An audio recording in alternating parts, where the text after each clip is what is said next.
আসসালামু আলাইকুম। এই যে আজকে দুপুরের খাবার আমি বাড়ার জন্য আসছি। এই যে বেড়ে নিচ্ছি, খিচুড়ি রান্না করেছি। এই যে আমি খিচুড়িটা বেড়ে নিলাম। তারপরে এখন এখানে আমি যা যা রান্না করেছি তাইতেই নিয়ে নেব।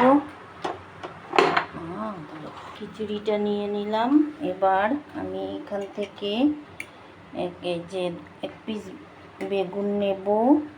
তারপরে এই যে আলু ভর্তা একটা, তারপরে এই যে ডিম ভাজা এক পিস, তারপরে এই আলু ভাজি নেব,